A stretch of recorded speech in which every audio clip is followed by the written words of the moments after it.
Hello Manish भाई। Welcome to our YouTube channel निमसेट ninja पे। Very very very much thank you कि आपने अपना कीमती समय हमें दिया, हमारे चैनल को दिया, तो बच्चों को मोटिवेट करने के लिए। तो आज हम आपसे आपकी निमसेट जर्नी के बारे में, आपकी आपने प्रेप कैसे की, कहाँ से की, कितनी की, कैसे कैसे की, आपने कैसे कैसे फेजिस मतलब एक्सेप्ट करे, आपने फेजिस को आपने कंट्रोल करा। तो ये सब चीजें हम आपसे आज पूछने वाले हैं। तो फर्स्ट ऑफ ऑल जो मेरा पहला क्वेश्चन आपसे रहेगा, इंट्रोड्यूस योरसेल्फ। तो आप प्लीज हमारी जनता को अपने आप बारे में कुछ बताएं, अपनी रैंक के बारे में, आपने आपकी कितनी रैंक है, आपने कौन सी एनआईटी चूज किया है, वो सब आप अपने बारे में बताएं। So, my name is Manish Sharma. I am from Haryana. I did my bachelor's in computer science from Delhi University, and then from there on, I gave the NIMSET 2024 exam in which I got AIR 43, and then I opted for NIT Allahabad, and now currently I am pursuing MCA in the NIT Allahabad. तो मनीष भाई, आपका ये जवाब सुन के हमारे बहुत से बच्चों को तो पहला क्वेश्चन तो यही आने वाला है कि आपने इलाहाबादी क्यों चूज करा। पर हम इसके बारे में लास्ट के अंदर डिस्कस करेंगे बहुत अच्छे से, आराम से, ताकि बाकी क्वेश्चंस Okay. ना रह जाएं। तो अब मेरा जो सेकंड क्वेश्चन आपसे होने वाला, बताओ, when did you started preparing for NIMCET? आपने अपनी निमसेट की प्रिपरेशन कब स्टार्ट करी, कैसे स्टार्ट करी? आप ये सब हमें प्लीज हमारी जनता को बताएं। सो बेसिकली जो मेरी जर्नी है वो निमसेट से स्टार्ट हुई नहीं। मेरा जो मेन मोटिव था मेरा था कि सीयूटी से क्रैक करके डीयूसीएस मतलब दिल्ली यूनिवर्सिटी जाना था मेरे को, क्योंकि वहाँ पर एमसीए 2 साल की भी थी। सो बेसिकली मैंने फिफ्थ सेम से सोचा था पर थिंग्स वर्कआउट नहीं करी। तो मैंने फाइनली सिक्स सेम में जनवरी से स्टार्ट किया। 5 जनवरी को मेरे एग्जाम खत्म हुए थे फिफ्थ सेम के, तो मैंने सिक्स से प्रॉपर अपना प्लान बनाया कि मेरे को पढ़ना है।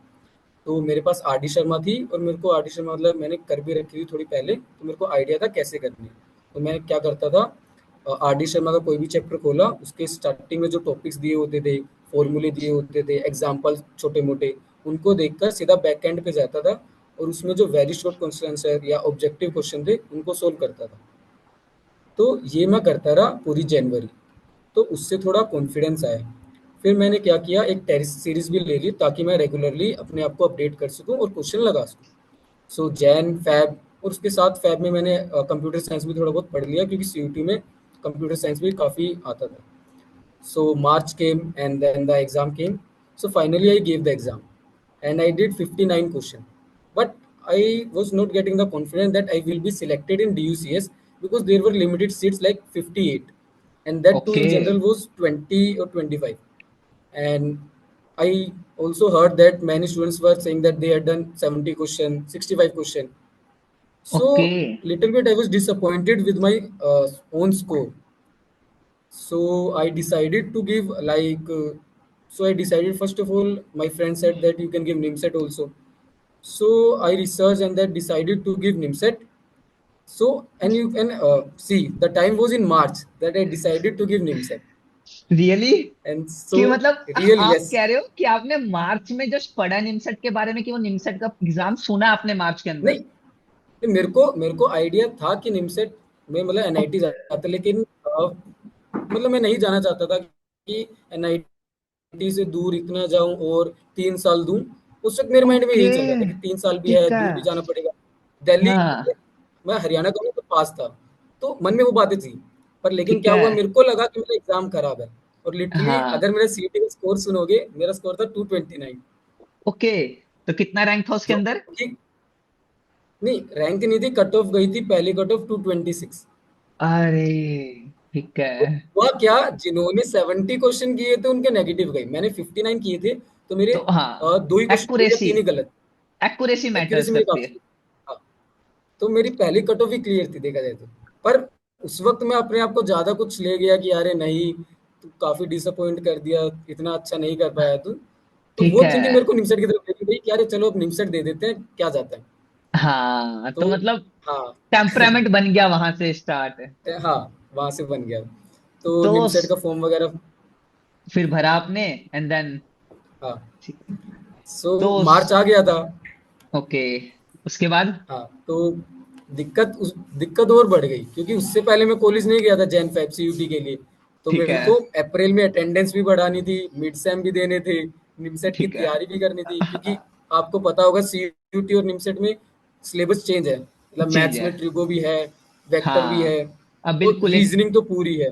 पूरी है। हाँ, तो वो काफी, एक तो पूरा बर्डन लग रहा था। कई दोस्त तो बोले मेरे कि हम ड्रॉप ले रहे, तू भी ले ले। तू भी ले पर ले। मेरा था यार, ट्राई ट्राई करते हैं ना, देखा जाए तो दोनों चीज को संभालते हैं। तो मैं कॉलेज भी जाता था, फिर जैसे ही कॉलेज मतलब कॉलेज से घर वापस में मतलब डेली ट्रैवल करता था। मेरे को लग जाते थे 1.5 या 2 घंटे आने जाने में। तो ट्रैवल करता था, आता था, फिर मैथ्स उठा लेता था, मतलब ट्रिगो वेक्टर रहती थी तो उनको पूरा किया जल्दी से जल्दी। फिर मिड सेम आए, प्रैक्टिकल्स आए, सब कुछ एक साथ। तो मतलब उनको सब कुछ दिया। मैनेज किया, तब भी AIR forty literally three literally मैं बता रहा हूँ, एक टाइम पे मेरा दिमाग बिल्कुल ये था कि सब कुछ छोड़ दे। पर वही है, मैं सोचा नहीं यार, घर वालों की तरफ भी देखा, फिर सोचा नहीं, करना है तेरे को, अपने लिए करना है, घर वालों के लिए। मैं बना रहा, जबकि मेरे काफी दोस्तों ने छोड़ दिया था, वो बोले कि नहीं यार अब तो देखेंगे, अगले साल ही कर लेंगे। पर मैं सोचा नहीं यार, करते कोशिश। तो मैंने डिसाइड किया किया। तो ट्रिगो वेक्टर कंप्लीट की सबसे पहले, क्योंकि वो भी मेन पार्ट बिल्कुल। रखती है। वो तो वेक्टर तो तो कम से साथ कम में छह मैंने से क्या सात किया ना। क्वेश्चन बनते हैं हाँ। आपके। तो मैंने क्या स्ट्रेटेजी लगाई, क्योंकि टाइम कम था। तो बेसिकली मैंने क्या किया, वन शॉट देखने स्टार्ट किए, तो मैं आपसे जिसमें कि ये पूरा, वाला मतलब, जैसे कि कंप्लीट वन शॉट हो। ओके ओके, ये मैं आपसे ना सेकंड उस पे पूछता हूँ ये वाला क्वेश्चन, तो भी लाइक हाँ। तो अभी के लिए इतना, ठीक। ठीक है। तो सुन सुन लिया तुम लोगों ने गाइस कि जस्ट जनवरी में तैयारी करके, और जनवरी में भी निमसेट की तैयारी ना करके CUT PG की तैयारी करके इन्होंने निमसेट में AIR 43 लेके गया। You are you excited? हम इनसे आगे क्वेश्चन पूछते हैं, इन्होंने अपने दिन को कैसे चलाया ये सब आगे पूछते हैं, तो बने रहिए हमारे साथ। हाउ मच और, मतलब आप कितने घंटे अब देने लग गए, मतलब आपने हर एक दिन के अब कितने घंटे आपने बांटने स्टार्ट कर दिए, जब आपने मतलब CUT PG में भी बता दो और निमसट के लिए भी बता दो कि आपने एक दिन को कैसे डिवाइड कर दे कि कितने घंटे आपको देने हैं, कब मैथ करना है, कब रीजनिंग करना है, तो ये सब आप प्लीज हमें बता दे। सो बेसिकली जब मैंने सीयूटी की स्टार्ट करी थी, तो मैं कॉलेज तो जा नहीं रहा था, तो मेरे पास पूरा दिन ही रहता था। तो ठीक मैं है। शेड्यूल कर मैं बेसिकली मतलब 6-7 बजे उठ जाता था। उसके बाद 8 बजे पढ़ने बैठ जाता था। तो फिर वही है, 3-4 घंटे मैथ्स किया, फिर वापस थोड़ा बहुत खाना खा के वापस मैथ्स करने बैठ जाता था। क्योंकि RD शर्मा लगाता था, उसमें काफ़ी क्वेश्चन थे, तो दिन भर करते रहना पड़ता था। तो स्टार्टिंग में तो मैं क्या करता था, पूरे दिन ऑलमोस्ट मैथ्स ही करता था, तो लगा लो 7-8 घंटे लग जाते थे, मैथ्स ही करता रहता था। क्योंकि ये था कि भाई रीजनिंग तो फिर भी हो जाएगी अगर थोड़ा बहुत करोगे तुम एक हफ्ते में। अगर मैथ्स का बेस बन गया तो रीजनिंग का भी थोड़ा बेस बन जाएगा। ओके। तो मैंने पूरा 1 महीना तो मैं बोलूँगा कि मैथ्स पे ही पूरा फोकस किया, ताकि मैथ्स मेरे अच्छी हो जाए। अच्छी हो तो जाए। लिटरली अगर मैं बोलूँ तो 7-8 घंटे तो मैं देता था डेली, जब मैं मतलब छुट्टी पे होता था कॉलेज से, अगर मतलब कॉलेज नहीं समझ गया गया हूँ। मैं आपके, और जिस दिन आप कॉलेज आते थे उस दिन। कॉलेज जाता था तो काफ़ी हेक्टिक हो जाता था, तो मोस्टली 2 ही घंटे दे पाता हूँ मैं। ओके। कई बार कम भी हो जाता होगा बाई चांस, जैसे कि मान लो लेट पहुंचा हूँ मैं, बस वगैरह नहीं मिल पाई, तो पर ये है कि 1.5-2 घंटा दे देता था, ठीक ताकि है मतलब, कंसिस्टेंसी बनी रहे हाँ, और चीज़ें दिमाग में रहे। मतलब आपने पढ़ना नहीं छोड़ा अभी, लाइक आप चाहे कॉलेज भी गए पर हाँ। आपने हर एक दिन पढ़े, आप कंसिस्टेंट रहे। तो यस यस। मेन ऑफ तो बच्चों, मेन ऑफ द जो आपको चीज रखनी है ना वो कंसिस्टेंसी रखनी है, कि आप कंसिस्टेंसी नहीं छोड़नी, जैसे मतलब मनीष भैया ने नहीं छोड़ी है।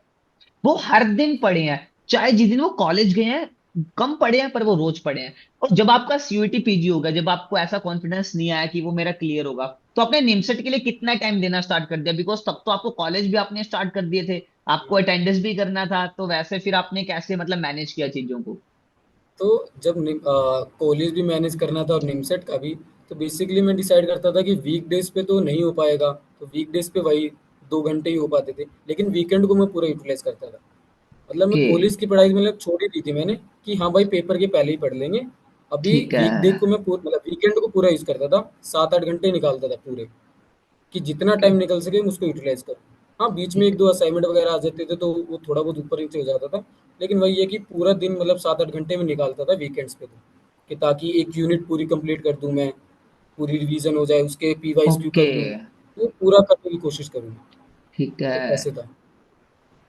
तो मतलब आपने अपने कॉलेज के साथ अपने आप को ऐसे प्रिपेयर किया, तो जैसे मतलब आपका कोई चैप्टर वीक हो तो आपने उसको आप कैसे अच्छा करते थे। सो अगर मेरा कोई चैप्टर वीक था, तो मैं वही पहले अपनी फाउंडेशन को थोड़ा स्ट्रॉन्ग करता था। मैं ये नहीं कि क्वेश्चन ज़्यादा लगा लो, क्योंकि अगर ओके। फाउंडेशन ही नहीं होगी तो क्या ही करोगे। तो बेसिकली वही RD वगैरह देखता था, उसमें देखता था कि उनके जो छोटे-छोटे कॉन्सेप्ट्स कई बार स्टार्टिंग में दिए रहते हैं, बीच में एग्ज़ाम्पल्स ओके। में शॉर्ट फ़ॉर्मूलाज़ दिए होंगे, वो देंगे ठीक है। एग्जाम्पल में पूरा क्वेश्चन, लेकिन उनमें क्या होंगे, फॉर्मूलेस छुपे होंगे, तो उनको याद कर लेता था, उनको लिख ओके। लेता था। एक गलती मैंने की थी कि मैं नोट्स नहीं बनाए थे, क्योंकि ना ही तो टाइम था और मेरी हाँ आदत तो ऐसी थी, मैं नोट्स नहीं बनाता था। तो मेरे को ठीक उसके है। लिए दिक्कत होती थी, मैं वापस आरडी खोलता था बार बार, तो वो थोड़ा दिक्कत था। तो वो अगर बच्चे साथ में बनाते रहे तो फायदा होगा। हाँ तो आप क्या हमारे बच्चों को एडवाइस देना चाहेंगे इसके रिगार्डिंग कि आप उनको नोट्स प्रिपेयर, क्योंकि बहुत बच्चों के मन में क्वेश्चन है कि नोट्स प्रिपेयर करें या नहीं करें ऐसा करके, नहीं, अगर कि फायदा खुद के तुम्हारा नोट्स। फायदा ही होगा। खुद के ओके। नोट्स ये है ना, अगर तुम उसको दो तरीके से बना सकते हो, लॉन्ग नोट्स, शॉर्ट नोट्स।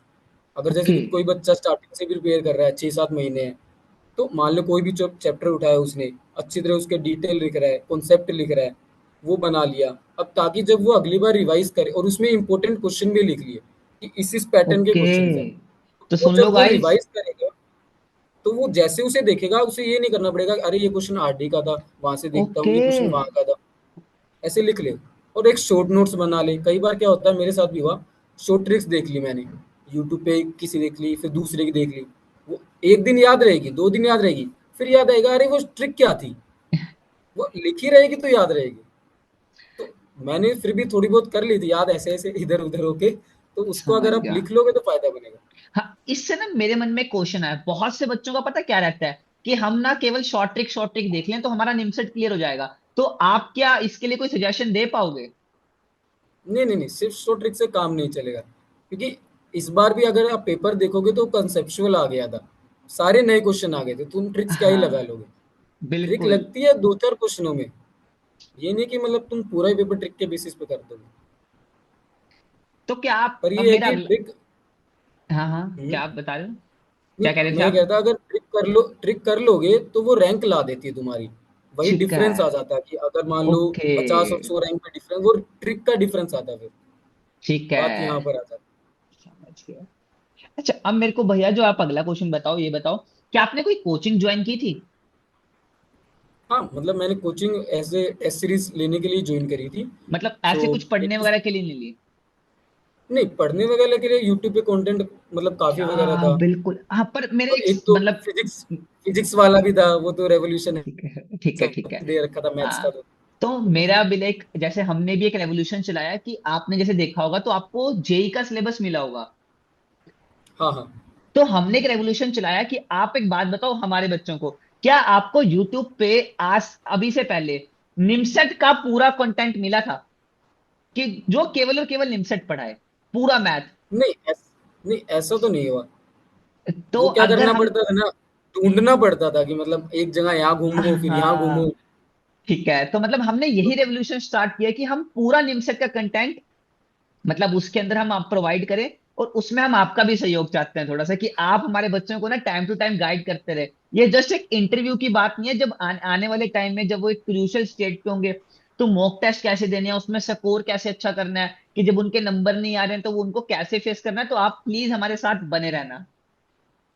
हाँ हाँ ठीक बिल्कुल। है, हाँ ठीक है। इससे काफी हेल्प हो जाएगी उन्हें, फिर टाइम जो उनका हाँ ढूंढने में जाएगा वो यूटिलाइज हो जाएगा। बिल्कुल, हाँ बिल्कुल बिल्कुल, इसीलिए हम भी मतलब सोचे थोड़ा रेवोल्यूशन ला दें अब। ना तो ना, मेरा जो काफी आपसे अच्छा अगला आइडिया। तो मेरा आपसे जो अगला क्वेश्चन है वो ये है, आपकी स्ट्रेटजी क्या थी टॉप रैंक लाने की? लाइक आपने सोचा था कि आप टॉप रैंक लेके आओगे, मतलब उसके लिए आपने टिप्स क्या यूज करी, आपकी प्रिपरेशन टिप्स क्या थी? वैसे तो आपने थोड़ा सा बता दिया, पर एक बार थोड़ा ब्रीफ में आप अगर आप हमें अभी बता दो तो।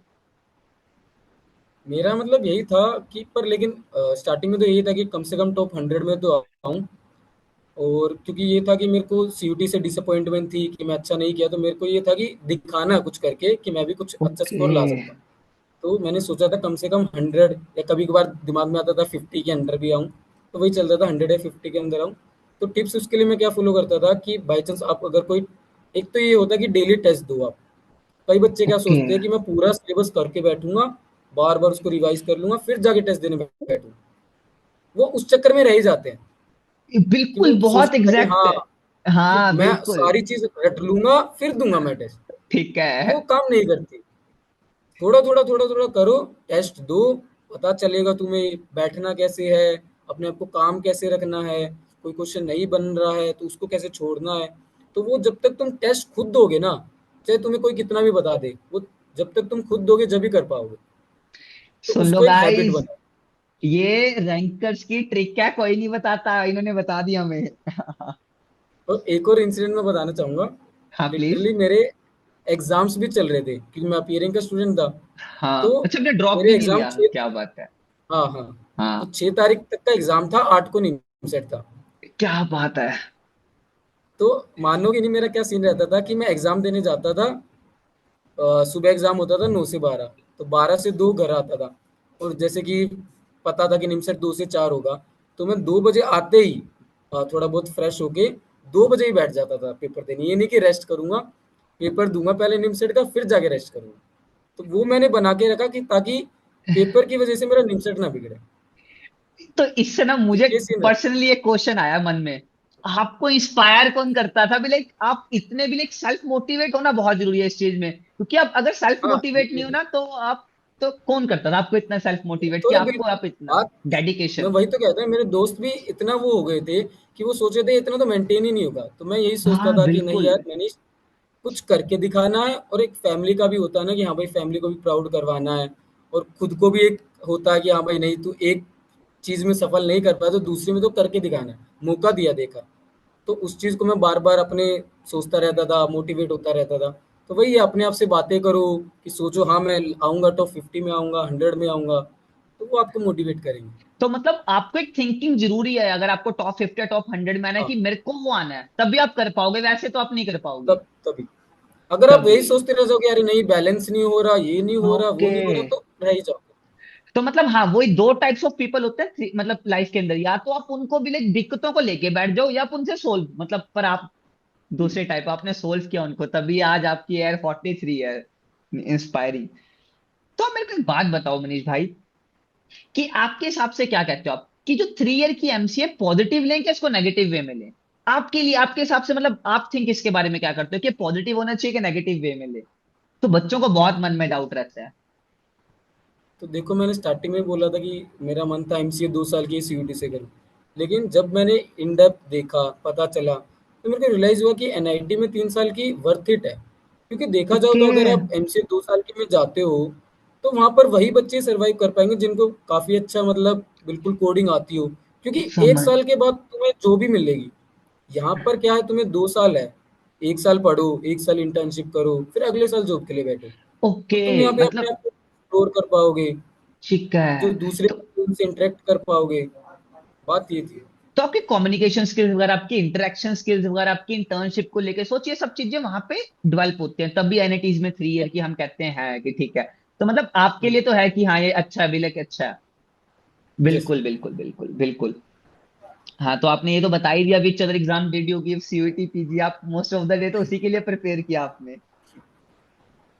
अब आप मेरे को ना सबसे मेन बात बताओ, आपका रिएक्शन क्या था जब आपकी ना, आपने AR 43 देखी अपनी, मतलब व्हाट अ रिएक्शन, आप उस टाइम कर क्या रहे थे, की मूवमेंट क्या था, आप घर पे थे, कहाँ पे थे, ये बहुत जानने की इच्छा बच्चों को। सो जैसे ही, मतलब पहले तो निमसेट ने बोला था 5 बजे आएगा, तो वो हाँ। आ नहीं रहा था। उसका नोटिफिकेशन आया, कल आएगा रिजल्ट। तो मैं रख के बैठ गया फोन। फिर अचानक से मैसेज आता कि रिजल्ट आ गया। ये सीन हुआ पहले तो फिर देखा। लिटरली बताऊं तो जैसे मैंने देखा था, मैं, और मतलब कोई इमोशन ही नहीं आ रहा था मेरे पास। क्योंकि मैं लिटरली बताऊं, देने के बाद एक्सेप्ट एक्सेप्ट कर रहा था कि मेरी कम से कम 30 के अंदर आएगी। तो थोड़ा बहुत वो हुआ, पर जैसे ही फिर मेरे दोस्त वगैरह का कॉल आया, वो बोला यार 43 आई है तेरी, खुशी मना। बिल्कुल यार, 43 बहुतों को तो ड्रीम है भैया 43। हाँ, पर लेकिन मेरा फिर भी एक दिमाग में था कि नहीं, और कुछ ला करना था, दिखाना था। पर वही है, फिर घर वालों को बोला तो वो भी काफ़ी प्राउड फील हुआ। फिर धीरे धीरे लगा नहीं यार, 43 भी काफ़ी बड़ा अचीवमेंट है। तो बड़ा थोड़ा अचीवमेंट है। लगा अच्छा, थोड़ा ठीक मतलब है। प्राउड हुआ कि हाँ भाई, तूने जो सोचा था मैनेज कर लिया। हाँ तो और फिर ये भी उसके आपने बाद जैसे हाँ हाँ बताओ। रिजल्ट भी आ गया ना मेरा, क्या नाम है, ग्रेजुएशन का, तो उसमें भी हाँ मेरी 9 सीजीपी आ गई थी। तो क्या खुश बात हुआ है। कि यार ये दोनों मेंटेन हो गई। अरे वाकई इंस्पायरिंग है इस पे बच्चों। ज्यादा खुशी है मेरे को। बच्चों तो आप सब सुन लो, इंस्पायरिंग है कि आप, अगर आप ये सोचते हो ना कि अब मैनेज नहीं हो पाएगा, भाई मनीष भाई ने करके दिखाया वो, अब आपकी बारी है। बल्कि कई बच्चे तो ड्रॉप लेके सुन रहे होंगे इनको, कि मतलब बहुत आराम से हो जाएगा, तो आपको इतनी घबराने की बात नहीं है, आपके पास अभी भी 7.5 मंथ या बोलो आपके पास 7 मंथ पे हैं आपकी निमसेट की प्रिपरेशन के लिए बहुत आराम से। अगर वो 5 महीने में कॉलेज के साथ विद एग्जाम्स कर सकते हैं ना, तो आप भी कर सकते हो 7 मंथ में। तो जो अगला क्वेश्चन है मेरा आपसे ये है, आपका एनआईटी इलाहाबाद में एक्सपीरियंस कैसा रहा? मतलब कैसा आपका चल रहा है, आपको कैसा फील हो रहा है यहाँ पे आके? क्या इन्वायरमेंट है, कुछ डीयू से अलग है क्या, उस जैसे, या मतलब आप प्लीज बता दें। तो मुझे इलाहाबाद जैसे ही मैं आया, तो यहाँ पर आने के बाद पता चला कि काफी अच्छा एक्सपीरियंस है। और बेसिकली यहाँ का जो पीयर ग्रुप है वो भी काफी कॉम्पिटिटिव है, नए नए लोगों से मिलने का जब मिलते हैं तो यहाँ पर अलग अलग ब्रांचेस से आते हैं, तो उनके साथ जब मिलते हैं तो कुछ डेली नए सीखने को मिलता है। और दिल्ली मतलब ड्यूक से तो काफी थोड़ा अलग ही है, क्योंकि एक यहाँ पर पूरा इंजीनियरिंग कॉलेज भी हो गया, जैसे कि बीटेक वगैरह के भी बंदे आते हैं यहाँ पर। तो यहाँ का इंजीनियरिंग कॉलेज एनवायरनमेंट तो बिल्कुल अलग ही होगा डी से। पर ये है, दोनों की अलग अलग इंपॉर्टेंस है। पर लेकिन प्रेफरेंस वाइज देखा जाए तो यहाँ का एनवायरनमेंट थोड़ा अच्छा ही बोलेंगे डी से तो। ओके। एंड अगला क्वेश्चन मेरा आपसे ये है, उसके बाद एक लास्ट क्वेश्चन भी हो रहेगा, पर अभी ये, आपके फ्यूचर गोल्स क्या है एनआईटी इलाहाबाद में? मतलब आपको क्या है, आपने इन फ्यूचर क्या थोड़ी प्लानिंग करी, आपने क्या सोचा, तो थोड़ा प्लीज वो भी बता दीजिए। तो अभी के लिए शॉर्ट टर्म गोल तो मेरा यही है कि जल्दी से जल्दी कोई इंटर्नशिप लेनी है, सी सी इंटर्नशिप लेनी है, मतलब सेकेंड ईयर की स्टार्टिंग में। और in the okay. Long run तो वही है कि सॉफ्टवेयर इंडस्ट्री में एंट्री लेनी है। और in the future is like life is settled very much, so I can start my own tech venture also. Okay, तो मतलब प्लानिंग है आपकी, मतलब अच्छा खासा प्लान है। Yes. और अब आपसे जो मैं अपना क्वेश्चन पूछने वाला हूँ, कि आपने AIR 43 आने पे भी एनआईटी इलाहाबाद ही क्यों लिया, त्रिची क्यों नहीं लिया? ये तो बहुत बच्चों के मन में क्वेश्चन है, प्लीज। नहीं, यहाँ पर भी मेरे को एक क्वेश्चन पूछते रहते हैं बंदे। अरे सब तब पूछेंगे। तो जैसे ही मतलब आया था ये 40, मतलब देखा जाए तो मैंने पहले से डिसाइड तो मेरा था ही कि मतलब मेरे को ये था कि एनआईटी कुरुक्षेत्र चला जाऊंगा मैं। पर ये था मेरे को रैंक अच्छी लानी है। तो फिर रैंक आई। उसके बाद मैंने देखा कि अरे यार कुरुक्षेत्र का पिछले साल प्लेसमेंट थोड़ा अच्छा नहीं गया था। ओके। तो मन हुआ कि नहीं, अच्छी रैंक भी आई है फिर भी तू अगर नीचे वाले कॉलेज में जा रहा तो क्या ही हुआ। फिर मन बनाया कि इलाहाबाद चलते हैं। नीचे में इसलिए नहीं गया, वहां पर ये था कि मेरा आने जाने में 4-5 दिन लग जाते। ठीक और है। ऊपर से ये था कि थोड़ा ज्यादा भी महंगा पड़ रहा था वो, मेरे ख्याल से 1 लाख थोड़ा ज्यादा एक्सपेंसिव पड़ रहा था। और मेरे को ये था कि यार अंदर मेरे कैपेबिलिटी है, और मैं वही ओके। चीज अगर इलाहाबाद में भी कर सकता हूँ तो मैं क्यों ट्रिची जाऊँ। तो मेरे को ये था कि इलाहाबाद में भी अपॉर्चुनिटीज काफी मिलेंगी। ये है कि एक दो अपॉर्चुनिटी ट्रिची से कम आएंगी तो क्या हुआ, मैं और मेहनत करूंगा और अपॉर्चुनिटीज तो इलाहाबाद को। हाँ। तो मतलब आपने एक मिथ खराब कर, आपने एक मिथ तोड़ दिया, आपने एक हिस्ट्री क्रिएट कर दी कि आप में कैपेबिलिटीज होनी जरूरी है, आपका खुद का सेल्फ बिलीव होना जरूरी है। कि बिलीव आप जस्ट बोलो ना, कॉलेज बहुत मैटर करते हैं, मैटर करते होंगे, पर सेल्फ बिलीव बहुत मैटर करता है। हाँ, मतलब कॉलेज ऐसा है, कॉलेज में जितना कर देगा आपको कि वो कंपनी ला के दे देगा। ठीक उसमें है। क्रैक करना तो आपके हाथ में ही है। तो अब आप मान इलाहाबाद लीजिए से भी ट्रिची कर में सकते हो दूसरा, वो तो। हाँ वही इलाहाबाद में भी लेके तो आएंगे वो, बस अपने अंदर ऐसी कैपेबिलिटी रखो कि आप क्लियर करो उसे। तो यही मतलब था मेरा मानना। बिल्कुल, you create a history bro, you create a history. तो भी लाइक, तो मेरा आपसे यही है कि मतलब आप हमारे साथ ना जुड़े रहें, कि आप टाइम टू टाइम बच्चों को थोड़ा गाइडेड करते रहें कि कैसे चीजें करनी है, कब करनी है, कितनी करनी है। तो अब बच्चे अगर आपसे भी लाइक, अगर आपसे बच्चे इंटरेक्ट होना चाहते हैं, आपसे कुछ मतलब क्वेरीज पूछना चाहते हैं, तो आप कुछ अपना इंस्टाग्राम या लिंक्डइन, अगर आप मतलब लिंक्डइन की आपको कोई प्रोफाइल अगर आप शेयर करना चाहते हैं, तो मैं डिस्क्रिप्शन में डाल दूंगा आपकी प्रोफाइल वगैरह, तो ये बच्चे मैं आपसे फ्रीली मतलब थोड़ा आपको इंटरेक्ट कर पाए। हाँ मैं आपको मतलब अपनी लिंक्डइन प्रोफाइल शेयर कर दूंगा, तो वहां पर अगर किसी को भी कुछ पूछना हो तो वो पूछ सकते हैं। ठीक है, तो आप मुझे अपनी लिंक्डइन प्रोफाइल, तो मैं गाइस डिस्क्रिप्शन में आपको दे दूंगा लिंक, तो आप प्लीज इनसे जाके वहां पे आप इनको फॉलो कर सकते हैं, आप इनसे कोई भी क्वेरी पूछ सकते हैं। ये बिल्कुल बहुत सपोर्टिव है, आपको ये बहुत ज्यादा सपोर्ट करने वाले हैं। बल्कि आपके प्रेप भी के साथ साथ आपकी थोड़ी मदद भी करते रहेंगे, कैसे चीजें बढ़ानी है, नहीं बढ़ानी है। तो थैंक यू मनीष भाई, thank you so much for अपना कीमती टाइम देने के लिए निमसेट नेचर्स में। आई होप सो आप लाइफ के अंदर, मतलब आई विश कि आप लाइफ में बहुत तरक्की करें, आप अपनी मन की पसंद की कंपनी में जाएं, आप अपना स्टार्टअप बहुत अच्छा करें। And thank you to all, thank you.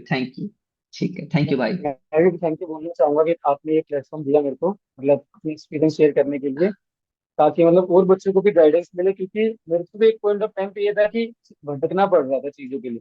अगर उनको सही गाइडेंस मिलेगी तो ये चीज मेरे को भी लगेगा हाँ भाई मैंने भी कुछ किया।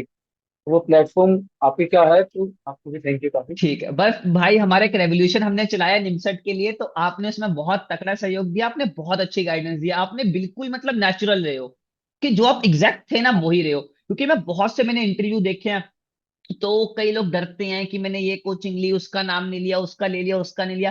पर आप बिल्कुल नेचुरल थे, आपने जैसा करा, जैसे आपने प्रेप करी, आपने वही बताया। Thank you, thank you, thank you Manish भाई। जल्दी मुलाकात हो।